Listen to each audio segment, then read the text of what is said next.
రాష్ట్ర ముఖ్యమంత్రి వర్యులు మిత్రులు శ్రీ రేవంత్ రెడ్డి గారు, ఉప ముఖ్యమంత్రి బట్టి విక్రమార్క గారు, శ్రీ కృష్ణారావు గారు, అలాగే ఇతర మంత్రివర్యులు ఈరోజు నాతో పాటు పద్మ విభూషణ్ అందుకున్నట్టు యొక్క మనందరికీ ఇష్టమైన సినిమా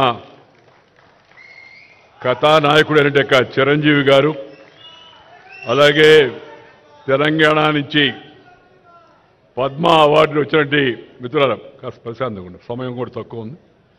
పద్మ అవార్డులు వచ్చినట్టు యొక్క పెద్దలు వివిధ రంగాల్లో వాళ్ళ ప్రతిభను గుర్తించి ఈరోజు పద్మ అవార్డు వాళ్ళకు వచ్చింది. నేను ముఖ్యంగా అవార్డులు సన్మానాలు అవి పెద్దగా జీవితంలో తీసుకోను కూడా. కానీ ప్రధానమంత్రి గారు ఈ పద్మ అవార్డు ఈ స్థాయిలో మీకు ఇస్తున్నామని చెప్పిన తర్వాత నేను ఆయన మీద గౌరవంతో కాదనలేకపోయాను. ఒక సామాన్య రైతు కుటుంబంలో పుట్టి 4 కిలోమీటర్లు నడిచి స్కూలుకు వెళ్ళి తెలుగు మీడియంలో చదువుకొని అంచెలంచెలుగా ఆ స్థాయికి వెళ్ళిన నాకు కేంద్ర ప్రభుత్వం ఆ గౌరవాన్ని ఇచ్చింది అవుతుందో దానికి నేను కేంద్ర ప్రభుత్వానికి ధన్యవాదాలు చెప్తున్నా. వినమ్రంగా ఆ అవార్డుని స్వీకరిస్తున్నానని చెప్పాను ఆ రోజు. ఈరోజు రాష్ట్ర ముఖ్యమంత్రి శ్రీ రేవంత్ రెడ్డి గారిని నేను అభినందిస్తున్నాను. ఎందుకంటే ఒక మంచి ప్రతిభ ఉన్న వ్యక్తులను గుర్తించి కేంద్రం వాళ్ళకి పద్మ పురస్కారాలు ఇవ్వడం ఒక ఎత్తు అయితే,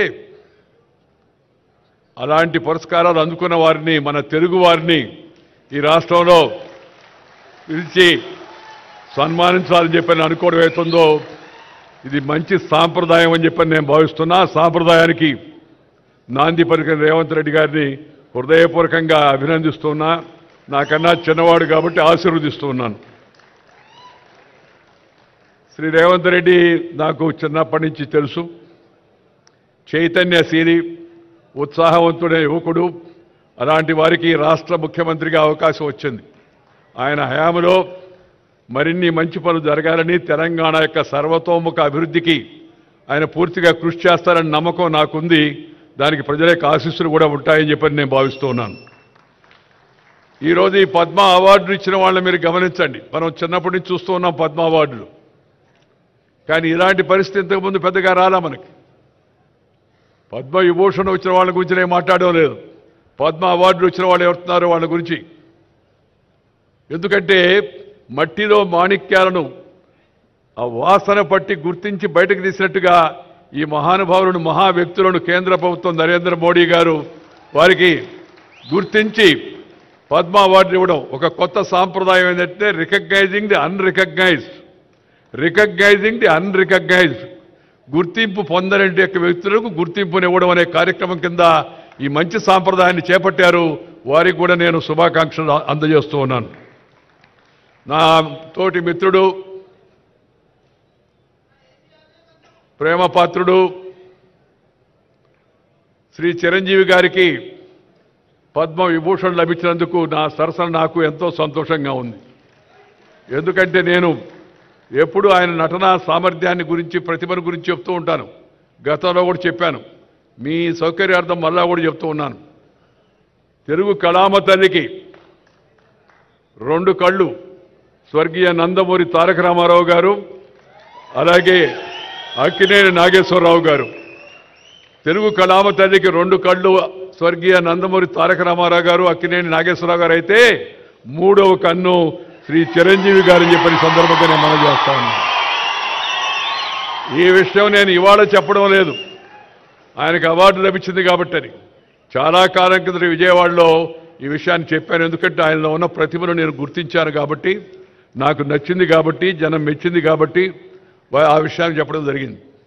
ఎందుకంటే మరి తన నటనా కౌశల్యం ద్వారా ప్రజానికాన్ని రంజింప చేయడం, దానికోసం నిరంతరం శ్రమిస్తూ ఉండడం ఒక ఎత్తు అయితే, ఆ నటనలో కొన్ని ప్రమాణాలు పాటించి అసభ్యతకు, అశ్లీలతకు, హింసకు పెద్దగా తావివ్వకుండా నటన కొనసాగించడం అవుతుందో చిన్న విషయం కాదు.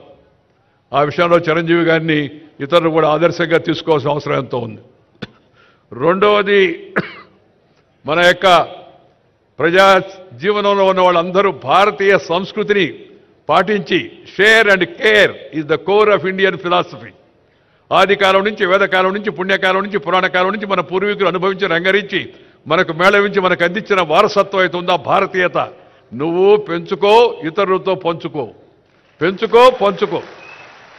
ఈ షేర్ అండ్ కేర్ అనేది మన పెద్దలు మనకు అందించినట్టు పెద్ద గొప్ప నానుడి. దాన్ని వారు జీవితంలో ఆచరిస్తూ పెద్ద నటుడుగా పేరొచ్చినా, రాజకీయాల్లో అవకాశం వచ్చి పైకి వెళ్ళినా, మరి కింద జనానికి, సామాన్య జనానికి మేలు చేయాలనే ఉద్దేశంతో ఆ బ్లడ్ బ్యాంక్ కార్యక్రమాన్ని చేపట్టి దాన్ని కరోనా సమయం ఆ తర్వాత కూడా నిరంతరం కొనసాగించడం అవుతుందో ఇది చాలా చాలా అభినందించిన విషయం అని మీ అందరూ కూడా నేను మనం చేస్తున్నాను. అందుకని సహజంగా వారికి ఈ అవార్డు వచ్చిందని తెలిస్తే నాకు చాలా సంతోషం వేసింది.